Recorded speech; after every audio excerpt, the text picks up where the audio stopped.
अनंत कोटी ब्रह्मांड नायक राजाधिराज योगीराज प्रब्रह्म श्री संत सद्गुरू ब्रह्मांड नायक बाळूमामांच्या नावानं चांग भलं, हालसिद्धनाथांच्या नावानं चांग भलं. नमस्कार प्रेमळ भक्तांनो. एक सांबर नदीत आपले रूप पाहत होते. एक सांबर नदीत आपले रूप पाहत होते. पाहता पाहता ते मनाशी बोलू लागले, आहा, ही माझी शिंगे किती छानदार आहेत, किती टोकदार आहेत, ही किती सुशोभित दिसतात. अशी चांगली शिंगे देवाने कोणालाही दिली नाहीत. पण हे पाय बाकी फारच वाईट आहेत, किती रोडके आहेत, किती घाणेरडे आहेत. अरे रे, यापेक्षा मला मुळीच पाय नसते तर बरे झाले असते. सांबर असा विचार करीत आहे, तोच काही शिकारी तेथे आले. पावलांची चाहूल लागताच सांबर जीव घेऊन पळू लागले. जीव वाचवण्यासाठी ते सांबर पळू लागले व पारधी मागे पाठलाग करू लागले. पळता पळता सांबराची शिंगे एका काटेरी झुडपात अडकली. सांबराने बरीच खटपट केली तरी शिंगे काही निघेनात. अखेर शिकारी लोकांनी येऊन सांबराला ठार मारले. मरताना ते बोलले, अरे रे, उगीच मी पायाला नावे ठेवली. तेच बिचारे मला पळताना उपयोगी पडले, पण या शिंगांनी बाकी माझा जीवच घेतला. भक्तांनो, आजच्या या छोट्याशा कथेतून मला तुम्हाला हेच सांगायचं आहे की जे वरून चांगले दिसते ना, ते कधीच चांगले नसते. म्हणून आयुष्यामध्ये एक गोष्ट नेहमी लक्षात ठेवा, जे वरून चांगले दिसते ते कधीच चांगले नसते. जे उपयोगी पडते तेच खरोखर चांगले असते. बोला जय बाळूमामा. भक्तांनो, अशाच प्रकारचे बाळूमामांचे भावनिक, प्रेरणादायी आणि महत्त्वपूर्ण संदेश ऐकण्यासाठी आत्ताच आपल्या चॅनलला जरूर सबस्क्राईब करा. आणि हो, कमेंटमध्ये बाळूमामा, माझा तुमच्यावर पूर्णपणे विश्वास आहे असे टाईप करायला विसरू नका.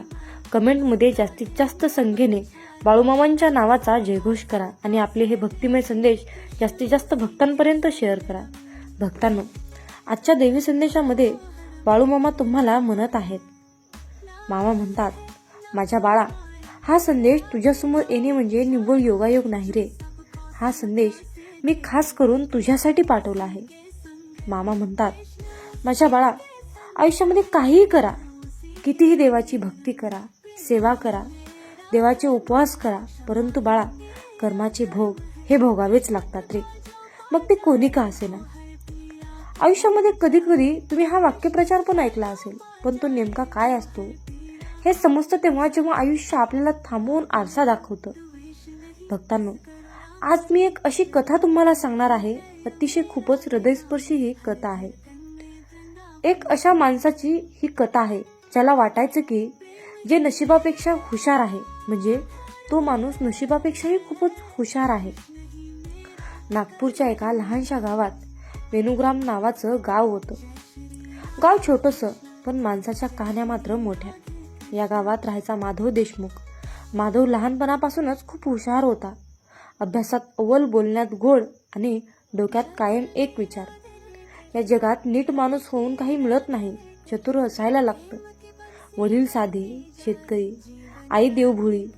आई रोज सकाळी देवासमोर दिवा लावायची आणि माधवाला म्हणायची, बाळा, कर्म चुकवता येत नाही, चांगलं करशील तर चांगलंच मिळेल. माधव हसायचा. माधवची आई फक्त देवासमोर हात जोडायची. कॉलेजसाठी माधव शहरामध्ये गेला. तिथे त्याची खरी ओळख झाली. पैशांची, सत्तेची आणि संधीची. कॉलेजमध्ये तो अभ्यासात ठीकठाकच होता, पण लोकांना वापरण्यात मास्टर. कोणाचा प्रोजेक्ट चोरणं, कोणाच्या ओळखी वापरणं, कोणाच्या चुका स्वतःच्या फायद्यासाठी वळवणं, हे सगळं त्याच्यासाठी साधं होतं.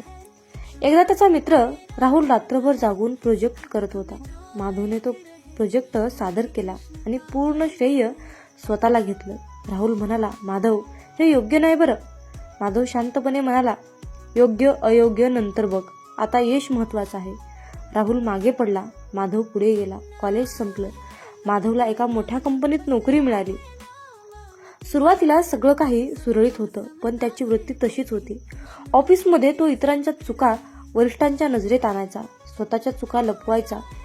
एका सहकार्याला चुकीच्या आरोपाखाली नोकरीवरून काढायला त्याने हातभार लावला. त्या सहकार्याने जाताना फक्त एवढंच म्हटलं, माधव, आज नाहीतर उद्या आयुष्य तुला थांबवेल, आज नाहीतर उद्या आयुष्य तुला थांबवेल. माधव हसला. काळ पुढे गेला. माधव मोठा झाला. पैसा, गाडी, फ्लॅट सगळं मिळालं. लग्न झालं. बायको स्नेहा प्रेमळ, समजूतदार. सुरुवातीला संसार छान चालला, पण माधवचा स्वभाव बदलला नाही. ऑफिस, पैसा, प्रतिष्ठा हाच त्याचा धर्म झाला. आई आजारी पडली तेव्हा तो म्हणाला, आता खूप काम आहे, नंतर येतो. तो नंतर कधीच आला नाही. आई गेली त्या दिवशी देवासमोरचा दिवा विझला.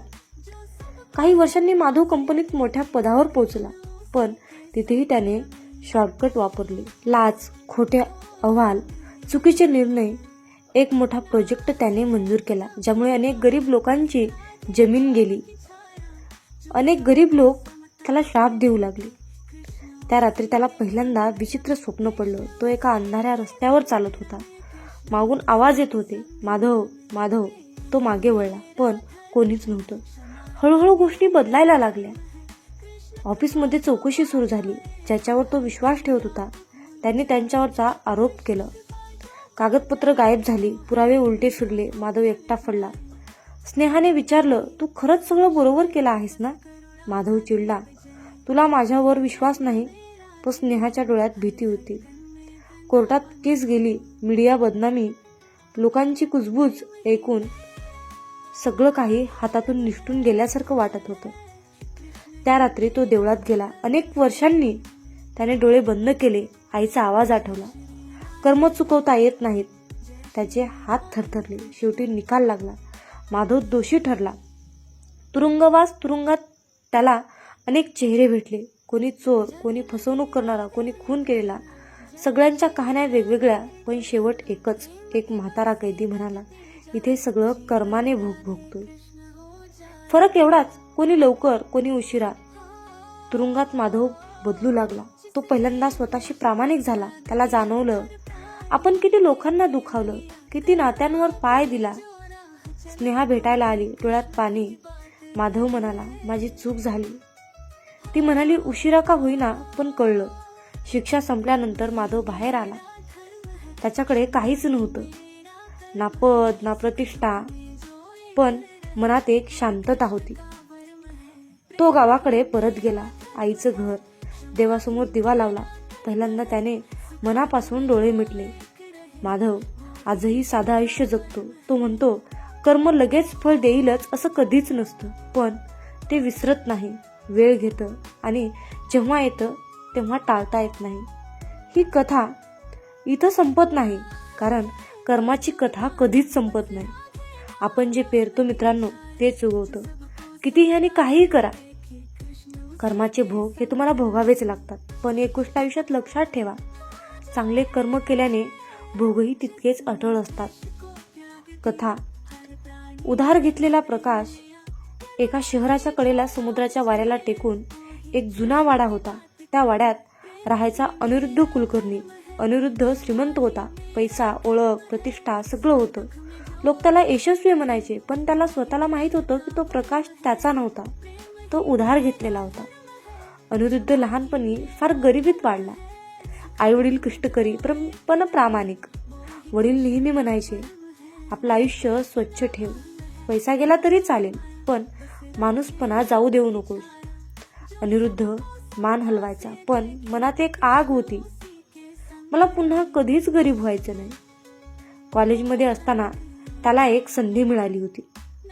एका मोठ्या बिल्डरचा मुलगा रोहन त्याचा मित्र झाला होता. रोहन अभ्यासात कमकुवत, पण अनिरुद्ध खूप हुशार होता. एक दिवस अनिरुद्धने रोहनसाठी परीक्षा लिहिली. पहिल्यांदा हात थरथरले, पण जेव्हा कोणी पकडलं नाही तेव्हा भीतीची जागा सवयीने घेतली. एकदा, दोनदा, तीनदा, पुन्हा पुन्हा पदवी मिळाली, नोकरी मिळाली, मग व्यवसाय. अनिरुद्धने लोकांची जमीन स्वस्तात घेतली, कागदावर खेळ केला, गरीब लोकांना अर्धी माहिती दिली. हे सगळं कायदेशीर आहे, तो स्वतःला समजवायचा, पण रात्री झोप लागत नव्हती. एका रात्री त्याने स्वप्न पाहिले. तो अंधारात उभा होता. समोर एक दिवा होता, तेजस्वी. तो दिवा उचलायला गेला, पण हातात लावताच दिवा विझला आणि कुठेतरी आवाज आला, हा प्रकाश तुझा नाही. तो घामाघूम होऊन उठला. काळ पुढे गेला. अनिरुद्ध आणखी मोठा झाला. एक दिवस त्याच्या जुन्या गावात एक पूर आला. ज्याची जमीन त्याने घेतली होती तीच माणसं बेघर झाली. टीव्हीवर बातमी चालू होती. एक वृद्ध शेतकरी म्हणत होता, आमचं सगळं गेलं. देव जाणे आम्ही कोणाचं काय वाईट केलं होतं. अनिरुद्धने रिमोट बंद केला. त्याचा आठवड्यात चौकशी सुरू झाली. जुनी का कागदपत्र बाहेर आली. ज्याच्यावर तो विश्वास ठेवत होता तेच त्याच्यापासून दूर गेले. पैसा अजूनही फोन वाजेनासा झाला. एका संध्याकाळी तो समुद्रकिनारी गेला. सूर्य मावळत होता. तोच रंग केशरी पण थंड. तिथे एक लहान मुलगा कंदील विकत होता. अनिरुद्धने एक कंदील विकत घेतला. मुलगा म्हणाला, काका, हा कंदील उधार नाही, खरंच उजेड देतो. अनिरुद्ध थबकला. त्या रात्री त्याने पहिल्यांदा कबुली दिली स्वतःपुढे, मी खूप चुकीचं केलं. दुसऱ्या दिवशी त्याने स्वतःहून चौकशीला सामोरं गेला. जे शक्य होतं ते परत केलं. पण प्रामाणिक प्रयत्न, शिक्षा झाली, प्रतिष्ठा गेली, पण मन हलकं झालं. तुरुंगात एक वाक्य ज्याने भिंतीवर लिहिलं, कर्म म्हणजे शिक्षा. कर्म म्हणजे शिक्षा नाही, कर्म म्हणजे आठवण आहे. आज अनिरुद्ध लहानाचं आयुष्य जगतो. पैसा कमी पण झोप शांत. तो म्हणतो, मी उधार घेतलेल्या प्रकाशात चमकतो. पण स्वतःचा दिवा पेटवायला वेळ लागतो. आणि कर्म ते दिवा कधीच विझवायचा नाही, कधी पेटवायचा हे ठरतच. कर्म लगेच आवाज करत नाही. ते सावलीसारखं मागे असतं. तू धावतोस, ते चालत येतं, पण एक दिवस नक्कीच भेटतं. म्हणून भक्तांनो, आयुष्यामध्ये कितीही देवाची भक्ती केली, सेवा केली, पूजा अर्चना उपवास तापवास काही केले तरी मन स्वच्छ ठेवा आणि कर्म चांगलं ठेवा. आयुष्यात तुम्हाला कधीच आणि कशाचीच कमी पडणार नाही. आणि बाळूमामा हे सदैव तुमच्या पाठीशी राहतील, यात काही शंकाच नाही. म्हणून मामा सांगतात, माझ्या बाळा, कर्माचा भोग हा भोगूनच संपवावा लागतो रे. अंतर हे फक्त शारीरिक नाही रे, मानसिक आणि भावनिकही आहे.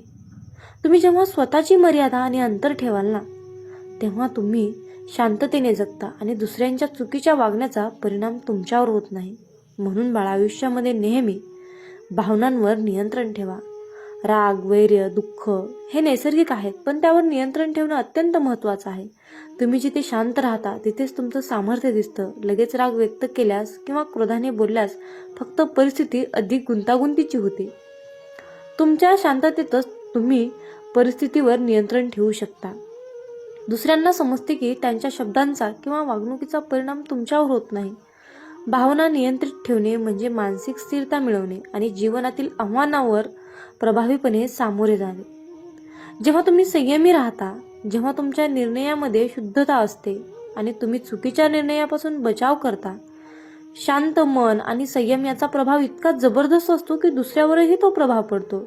हळूहळू लोक तुमची शांतता पाहून प्रभावित होतात आणि आदर करतात. भावना नियंत्रित ठेवणे ही खरी ताकद आहे आणि या शक्तीने तुम्ही जीवनातील कोणत्याही नकारात्मक परिस्थितीवर मात करू शकता. मामा म्हणतात, माझ्या बाळा, आयुष्यामध्ये तुमच्यावर जळणाऱ्या शेजारी आणि नातेवाईकांना असा धडा शिकवण्यासाठी मी असे काही 10 प्रभावी नियम तुला सांगणार आहे आणि त्याच नियमांनी तुला वागायचं आहे. तेच नियम तुला अंमलात आणायचे आहेत. म्हणून या संदेशाकडे चुकूनही तुला दुर्लक्ष करायचे नाही. अरे बाळा, आपल्या आयुष्यामध्ये एक गोष्ट ठरलेली आहे रे. यशस्वी झालात की काही लोकांना ते पाहवत नाही. मग ते शेजारी असो किंवा रक्ताचे नातेवाईक असो. तुमचं हसणं त्यांना टोचतं. तुमचं यश त्यांच्या मनात राग पेटवतं रे. ते तुमच्यावर सतत नजर ठेवून असतात. चुका कधी होतील याची वाट पाहतात. पण बाळा, लक्षात ठेव, त्या जळणाऱ्या नजरा तुम्हाला थांबवू शकत नाहीत रे, जोपर्यंत तुम्ही त्यांना तुमचा विचार बदलायला कारण देत नाही. आज लक्षात ठेवा अशा 10 गोष्टी ज्या करून तुम्ही तुमच्यावर जळणाऱ्यांना उत्तरही देता आणि धडाही शिकवता. या गोष्टी रागाने नाही रे, शहाणपणाने करायच्या आहेत. त्यांचं वाईट नको करायला, पण त्यांना तुमची किंमत समजायला हवी. माझ्या बाळा, आयुष्यामध्ये कधीही गर्व न करता आत्मविश्वास ठेवा. जळणाऱ्यांना नेहमी असं वाटतं की तुम्ही घमंडी व्हाल आणि मग त्यांना तुम्हाला बदनाम करता येईल. पण जर तुम्ही यशस्वी असूनही शांत, नम्र आणि साधेपणाने वागलात तर त्यांचा डाव आपोआप फसतो. त्यांना त्रास होतो की एवढं मिळून सुद्धा हे माणूस अजूनही डोक्यात घेत नाही. तुमचं आत्मविश्वासाने बोलणं आणि वागणं हे त्यांना आतून अस्वस्थ करतं. गर्वाने केलेलं यश दाखवणं हे लोक विसरतात, पण नम्रपणे मिळवलेलं यश कायम लक्षात राहतं. त्यामुळे तुम्ही स्वतःवर विश्वास ठेवा, पण तो कधीही अहंकारात बदलू देऊ नका. जिथे इतर जळतात तिथे तुम्ही फक्त शांत राहा आणि त्यांच्याच जळण्यात होरपळत राहतात. नंबर 2, आयुष्यामध्ये कामात सतत सुधारणा करत राहा. तुमचं लक्ष फक्त कामावर ठेवा, कारण तुमचं कामच त्यांना जळवण्यासाठी पुरेसं असतं. जेव्हा तुम्ही दररोज काहीतरी नवीन शिकता, सुधारता, तेव्हा त्यांना वाटतं हा कधी थांबणार. त्याचं लक्ष तुमच्याकडून नसून तुमच्या प्रगतीवर असतं. ते मागेच राहतात, कारण ते बोलण्यात व्यस्त असतात आणि तुम्ही कामात व्यस्त असता. त्यांना उत्तर देण्याची गरजच नाही. तुमची वाटचाल त्याचं उत्तर आहे. तुमच्या यशामागं सातत्य आहे. शिस्त त्यांना अजिबात झेपत नाही. म्हणून सतत पायरीने वर चढत राहा. ते तिथेच अडकून राहतील. माझ्या बाळा, आयुष्यामध्ये तुमचा आत्मसन्मान टिकवा. जळणारे लोक तुमचं मनोदैन्य खच्ची करण्याचा प्रयत्न करतात. ते तुमच्या चुका दाखवतात, वाईट शब्द वापरतात, लोकांमध्ये चुकीचं बोलतात. पण त्यांचं बोलणं तुम्ही मनावर घेतलं तर तुम्ही हरलात असं समजा. म्हणून बाळा, आज मी तुला सांगत आहे, तुमचं मोल, तुझं मूल्य तुम्हालाच ठरवायचं असतं, दुसऱ्यांना नाही. तुमचा स्वाभिमान ठाम ठेवा. कोणाच्याही बोलण्याने डगमगू देऊ नका. जर तुम्ही स्वतःला मान दिला तर त्यांना काहीही करता येणार नाही. म्हणून बाळा, स्वतःची इज्जत राखणं म्हणजेच त्यांना जळवण्याचा सगळ्यात प्रभावी मार्ग आहे रे. शब्दांनी नव्हे तर यशाने उत्तर द्या. कधी कधी तुम्हाला वाटतं उत्तर दिलं पाहिजे, पण हे उत्तर शांततेत असलं पाहिजे रे. माझ्या बाळा, यशाने दिलेलं उत्तर हे सर्वश्रेष्ठ उत्तर असतं रे. जेव्हा तुम्ही गप्प राहून काम करताना तेव्हा लोक गोंधळतात, कारण ते वाट पाहतात रे की तुम्ही काहीतरी बोललेलं भांडेल, पण ते तसे होत नाही. त्यांना दुर्लक्ष करणं म्हणजे त्यांच्यासाठी मोठा धक्का असतो. तुमचं सच्च यश त्यांच्या सगळ्या वाईट बोलण्यांना तोडतं. शब्द न वापरता मिळवलेलं यश हे सर्वात जास्त त्रासदायक ठरतं जळणाऱ्यांसाठी. म्हणून बाळा, तुलना न करता स्वतःची वाट ठरवा. जळणारे लोक तुमचं दुसऱ्यांशी तुलना करतील किंवा तुम्हाला त्यांच्या स्पर्धेत ओढतील, पण तुमचं ध्येय, वेळ, क्षमता सगळं वेगळं आहे हे लक्षात ठेवा. तुलना केली की आपण त्यांच्यासारखेच बनतो हे टाळा. स्वतःची गती, स्वतःचा मार्ग ठेवा आणि त्यावर प्रामाणिकपणे चालत राहा. जेव्हा तुम्ही स्थिरपणे सातत्याने चालता तेव्हा ते स्वतः गोंधळतात रे, कारण त्यांना वाटतं आपण काय करतोय आणि हा काय करत आहे. तुमचं न थांबता पुढे जाणं हेच त्यांना थांबवून ठेवणारं स्वप्न आहे. सकारात्मकतेने नकारात्मकतेवर मात करा. जळणाऱ्यांचं बोलणं नेहमी कडवट असतं, टोमणे, टीका, निंदा, पण तुम्ही त्यांना त्याच भाषेत उत्तर दिलं तर फरकच काय उरला. तुमचं गोड, सौम्य आणि सकारात्मक उत्तर त्यांना चिडवतं, कारण ते अपेक्षा करतात की तुम्ही भांडाल, पण तुम्ही फक्त हसता. संयम ठेवा, कारण संयम जळवतो, ओरडत नाही. तुमचं शांत आणि सकारात्मक वागणं त्यांना आतून असह्य होतं. त्यांना स्वतःचीच लाज वाटायला लागते. हेच तुमचं यश आहे. म्हणून बाळा, आयुष्यात लोकांसाठी नाही तर स्वतःसाठी जगा रे. जळणाऱ्यांना वाटतं की तुम्ही त्यांच्या प्रतिक्रिया बघून वागता, पण तुमचं आयुष्य फेसबुक स्टेटस किंवा फोटोसाठी नाही रे. ते स्वतःच्या समाधानासाठी असावं. जेव्हा तुम्ही पर्सनल लाईफ शांत ठेवता तेव्हा त्यांना जास्त त्रास होतो, कारण त्यांना माहीतच राहत नाही की तुम्ही काय करत आहात. ते गोंधळतात, कुतूहल वाढतं आणि तुमचं गुपित यश त्यांना अस्वस्थ करतं. मिळतंय पण कसं, हा त्यांचा कायमचा प्रश्न बनतो. आपलं खासगी गुप्त आयुष्य ठेवणं म्हणजे एक जिंकलेली लढाईच असते रे. माझ्या बाळा, सतत नवे काहीतरी शिका. स्वतःला वाढवत राहा. शिकणं कधीच थांबवू नका, कारण शिकणं ही यशाची सुरुवात आहे. जळणाऱ्यांना वाटतं हा इथेच थांबेल, पण तुम्ही पुढच्या पायरीवर असता. नवीन गोष्टी शिकत राहिलात की त्यांना त्रास होतो. हा एवढं कसं काय करतोय. तुमच्या ज्ञानात, कौशल्यात सतत वाढ झाली की ते मागे पडतात. ते फक्त बोलतात, तुम्ही कृती करता, याचाच परिणाम मोठा होतो. शिकणं थांबलं म्हणजे संपलात ही त्याची अपेक्षा असते, पण तुमचं शिक्षण आणि विकास त्यांना कायम जळवून टाकतो. आयुष्यामध्ये कुटुंब व मित्रांशी इतकं घट्ट नातं ठेवा ना. जळणारे लोक सहसा एकटे असतात रे, म्हणून दुसऱ्यांच्या आयुष्यात जळतात. तुमचं कुटुंब, मित्र, आपल्या माणसांशी जिव्हाळा ठेवा.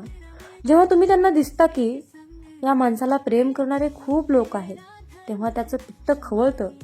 ते तुमचं एकटेपण पाहून मजा घेतात, पण तुम्ही प्रेमाने भरलेले असाल तर त्याची खिळी फसते.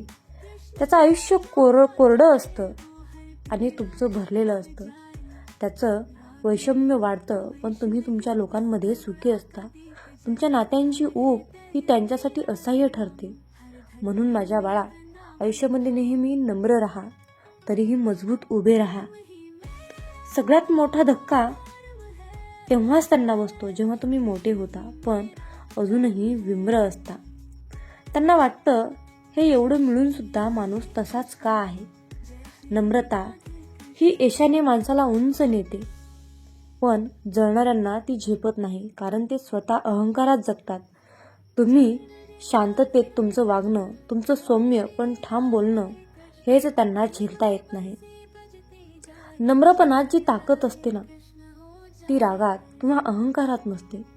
तुमचं हे संयमित यश त्यांना शेवटपर्यंत जळवतं आणि तुम्ही शांततेने जिंकता.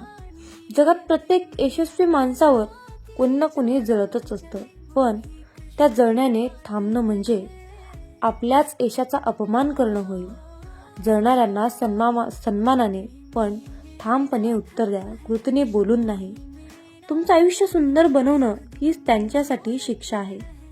त्यांनी काहीही बोलले, तुम्ही चालत राहा, शिकत राहा आणि यश मिळवत राहा. त्यांचं डोकं गरम होईल, पण तुमचं आयुष्य थंड आणि शांत यशस्वी राहील. माझ्या बाळा, आयुष्यामध्ये एका गोष्टीवर कायम लक्षात ठेव. एका गोष्टीचं तू निरीक्षण कर. वाऱ्यावर धूळ उडवता येते, पण सूर्यावर लपवता येत नाही. तुमचं यश सुद्धा एक दिवस इतकं मोठं होईल की कोणालाही झाकता येणार नाही.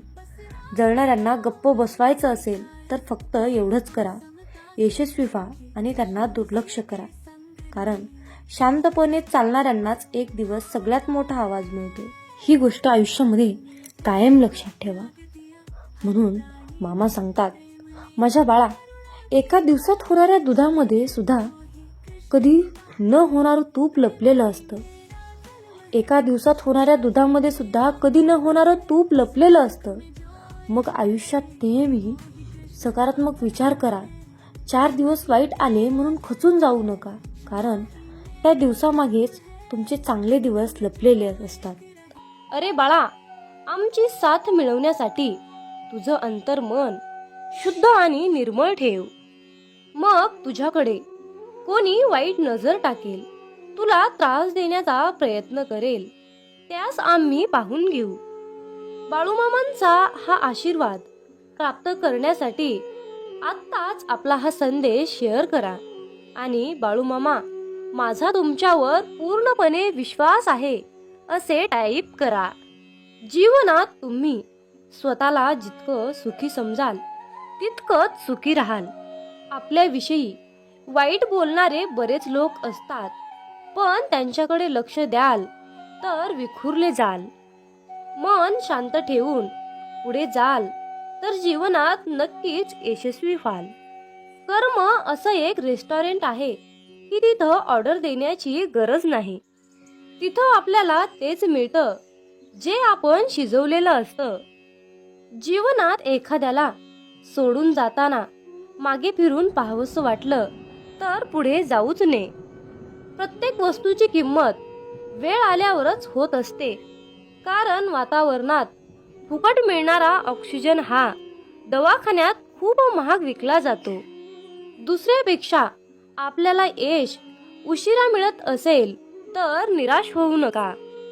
हा विचार करा की घरापेक्षा राजवाडा तयार व्हायला जास्त वेळ लागतो. दगडामध्ये एक कमतरता आहे की तो कधीच वितळत नाही, पण एक चांगुलपणा आहे की तो कधीच बदलत नाही.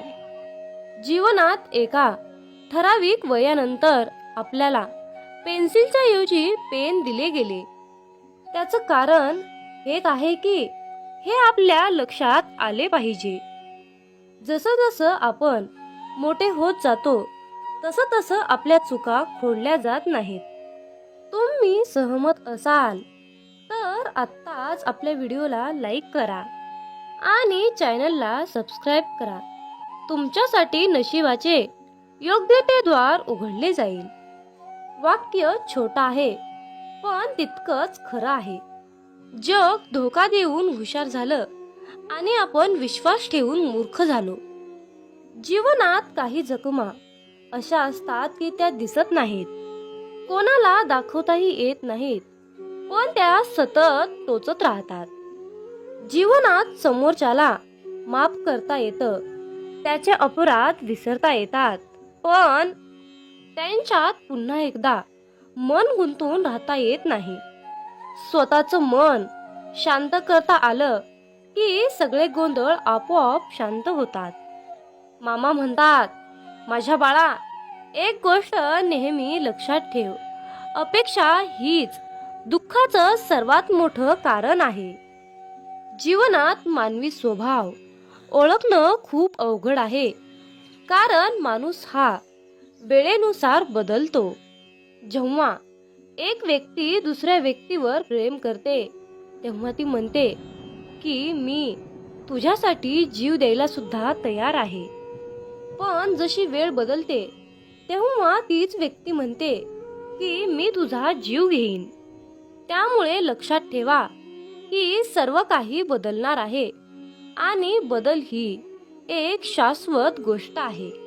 मामा सांगतात, जीवनात ज्या ठिकाणी आपल्याला सर्वात शेवटी आमंत्रित केलं जातं त्या ठिकाणी कधीच जायचं नाही, कारण तुम्हाला तिथे बोलवण्याची कुणाचीच इच्छा नसते.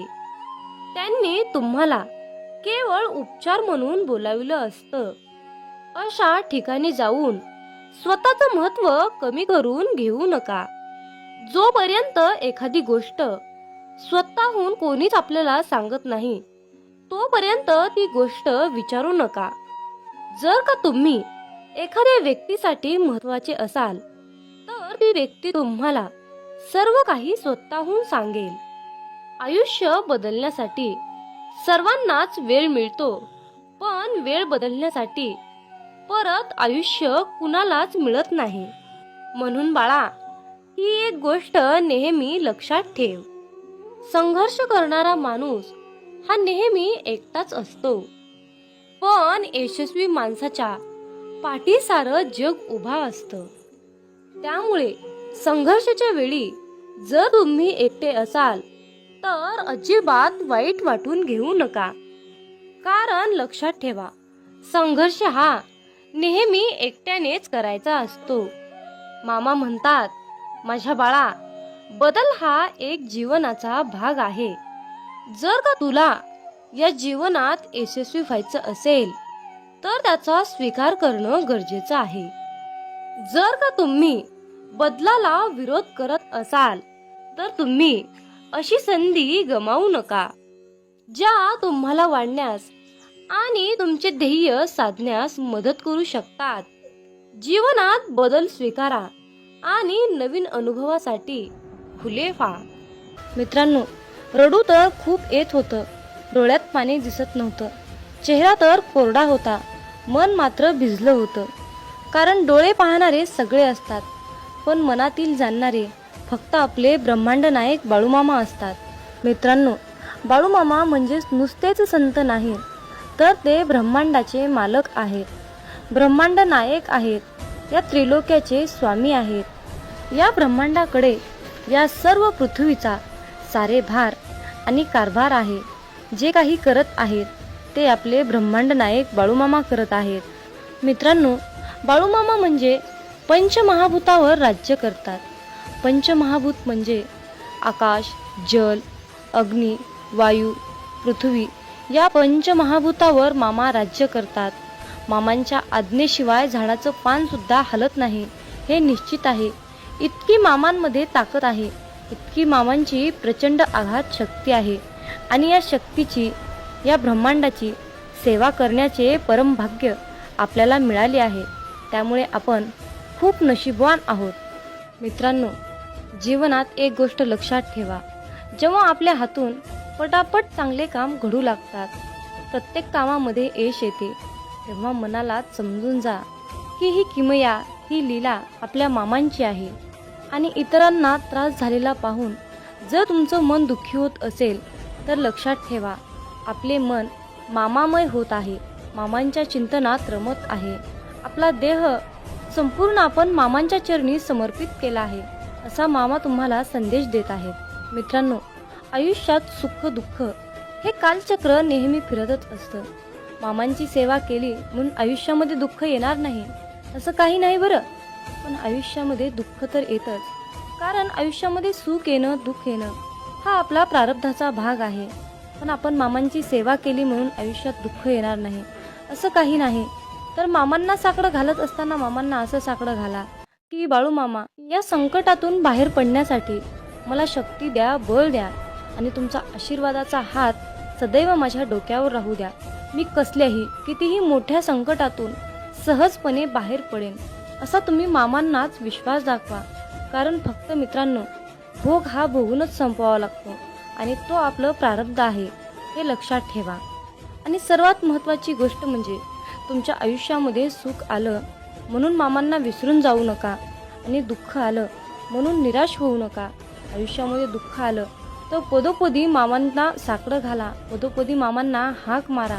मामा सदैव तुमच्यासाठी कसल्याही वेळी कितीही संकटाच्या काळी मामा तुमच्यासोबत आल्याशिवाय राहणार नाहीत, हे लक्षात ठेवा. आणि मामांवर तितकाच अटळ विश्वास ठेवा. मामा म्हणतात, माझ्या बाळा लक्षात ठेव, तू चांगलं काम करताना मी तुझ्या सोबत आहे आणि तू वाईट काम करताना मी तुला पाहत आहे. तुम्हाला ही प्रचिती तेव्हाच मिळेल जेव्हा तुम्ही मामांचे नामस्मरण कराल. आयुष्यात एकदा इतका मोठा पाऊस पडावा की माणसातील इगो, अहंकार पूर्णपणे वाहून जावा. आयुष्यात एकदा इतकं कडक ऊन पडावं की जवळच्या सावलीचं महत्त्व कळावं आणि ते महत्त्व कळाल्यावर आपल्या जीवनाचं महत्त्व कळावं. आयुष्यात पुन्हा एकदा शाळा अशी भरावी की प्रत्येकाला प्रत्येकाचे बालपण कायम लक्षात राहावे. आणि आपण शाळा शिकत असताना भरपूर काही अनुभव घेतो आणि त्यातून पुढे प्रेरणादायीने पुढे शिकत जातो. आणि मग मोठेपणी सर्व काही आपल्याला प्राप्त करून घेण्यासाठी त्या सर्व गोष्टी आठवाव्या लागतात. आयुष्यात असे जगावे की आपले जगणे पाहून इतरांना सुद्धा जगण्याची मोज कळाली पाहिजे, जीवनाचे महत्त्व कळाले पाहिजे. मामा सांगतात, माझ्या मुला, आयुष्यात जर तू माणसं ओळखायला शिकलास तर तुला आयुष्यामध्ये यशस्वी होण्यापासून, श्रीमंत होण्यापासून कोणीही वाचवू शकणार नाही किंवा कोणीही अडवू शकणार नाही.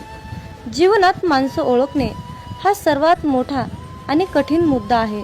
जेव्हा तुम्ही माणसं ओळखायला शिकाल तेव्हाच तुमचं आयुष्य प्रगतीच्या दिशेने वाटचाल करेल. मित्रांनो, आयुष्यात स्वप्न पाहणे हे सुद्धा तितकेच महत्त्वाचे आहे. भूतकाळात फिरता येतं, भविष्यात डोकावता येतं आणि आपण पाहिलेले स्वप्न अपूर्ण राहिल्यास आपलं मन निराश होतं आणि वाचा बंद होते. मित्रांनो, आयुष्यात जर तुम्ही भगवंताचे नामस्मरण सोडले तर तुमच्या जीवनाला काहीही अर्थ उरणार नाही. म्हणून कसलीही परिस्थिती आली तर भगवंताचे नामस्मरण सोडू नका. मित्रांनो, संकल्प ही खूप मोठी शक्ती आहे.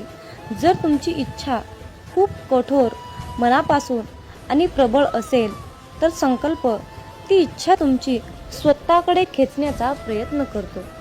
मित्रांनो, मामा म्हणतात, आयुष्यात आनंद देणाऱ्या माणसांना आशीर्वादाचं व्याज मिळत असतं आणि वेदना देणाऱ्या माणसांना तळतळाटाचे हप्ते भरावे लागतात, हे लक्षात ठेवा. म्हणून मामा म्हणतात, जर तुम्ही एखाद्याला हसवलं, जी व्यक्ती आयुष्यामध्ये खूप दुःखी आहे, जीवन जगण्याची अपेक्षा त्याने सोडली आहे आणि तुम्ही जर त्याला या सुंदर छोट्याशा जीवनाचे महत्त्व समजावून सांगितले, त्याच्या चेहऱ्यावर तुम्ही हास्य आणून ठेवलं, तर तुम्हाला आयुष्यामध्ये वेगळं पुण्य कमवण्याची गरज नाही, हे लक्षात ठेवा.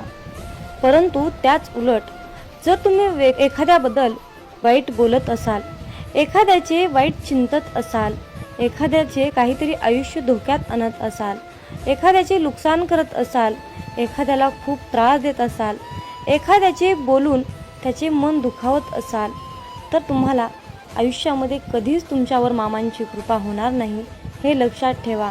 जर तुम्ही कुठल्याही कामामध्ये अप्रामाणिकपणा, चोरी करणे, लबाडी करणे, कुणाला तरी त्रास देणे, जर तुम्ही असं करून माझ्याकडे प्रार्थनेची, इच्छेची अपेक्षा करत असाल, तर माझा आशीर्वाद तुला कधीही प्राप्त होणार नाही, हे लक्षात ठेव. म्हणून कुठलंही काम करत असताना त्या कामामध्ये प्रामाणिकपणा ठेव. तू 4च पैसे कमव, पण प्रामाणिकपणे अगदी कष्टाचे कमव. तुझ्या आयुष्यातील दुःख, त्रास, वेदना, संकट, इडापिडा, जे काही साडीसाती आहे, ती सर्व नष्ट करण्यासाठी मी तुझ्या पाठीशी समर्थ आहे. फक्त तू इतरांचे हितचिंतक, इतरांचे जनकल्याण करण्याचा संकल्प माझ्यासमोर घे. आयुष्यात मी तुला कशाचीही कमी पडू देणार नाही. मामा म्हणतात, माझ्या मुला, जर मी तुला एका गरीब व्यक्तीमध्ये, मुक्या प्राण्यामध्ये दिसलो नाही, तर मुला, मी तुला आयुष्यात कधीच दिसणार नाही रे. पण जर मी तुला मुक्या प्राण्यात दिसलो, गरिबात दिसलो, वृद्ध व्यक्तीमध्ये दिसलो, निराश व्यक्तीमध्ये मी तुला दिसलो, तर माझा आशीर्वाद सदैव तुझ्या पाठीशी राहील रे मुला. म्हणून तर जीवन जगत असताना मुक्या प्राण्यांच्या भावना कळायला पाहिजेत. वृद्ध व्यक्तींना मदत केली पाहिजे. तहानेला, भुकेला ओळखता आला पाहिजे. गोरगरिबांना दान केले पाहिजे. जर तुम्ही असे कराल तर बाळूमामांचा आशीर्वाद सदैव तुमच्या पाठीशी राहील. आणि त्याचबरोबर मामांकडे प्रार्थना करत असताना अगदी सर्वांसाठीच प्रार्थना करा. मामांना म्हणा की हे ब्रह्मांड नायक बाळूमामा, आधी सर्वांचं कल्याण करा, सर्वांचं चांगलं करा, सर्वांच्या इच्छा पूर्ण करा, आणि मग शेवटी सर्व सुखी असल्यानंतर माझ्या इच्छा पूर्ण करा. आयुष्यात यशस्वी होण्यासाठी मला तुम्ही मार्गदर्शन द्या. योग्य मार्गावर जाण्यासाठी मला तुम्ही सद्बुद्धी द्या. अशा प्रकारे बाळूमामांना तुम्हाला प्रार्थना करायची आहे. आणि जर तुम्ही बाळूमामाकडे प्रार्थना केली की बाळूमामा माझंच कल्याण करा, माझ्याच इच्छा पूर्ण करा, माझंच सर्व काही व्यवस्थित राहू द्या, असं म्हणाल तर तुमच्या इच्छा कधीच यशस्वी होणार नाहीत आणि आयुष्यात तुम्ही कधीही श्रीमंत बनणार नाही, हे लक्षात ठेवा. हा बाळूमामांच्या सेवेचा, हा ब्रह्मांडाचा नियम आहे. हे आजच्या दैवी संदेशातून तुम्हाला हेच सांगणं अत्यंत गरजेचं होतं. माझ्या मुला, आयुष्यात यशस्वी होण्यासाठी, चांगल्या मार्गाने जाण्यासाठी, संपत्ती, पैसा, आशीर्वाद प्राप्त होण्यासाठी आज माझा तुझ्यावर आशीर्वादाचा वर्षाव होत आहे. आजचा हा बाळूमामांचा संदेश शेवटपर्यंत ऐकल्याबद्दल धन्यवाद. मग बोला बोला बाळूमामांच्या नावानं चांग भलं.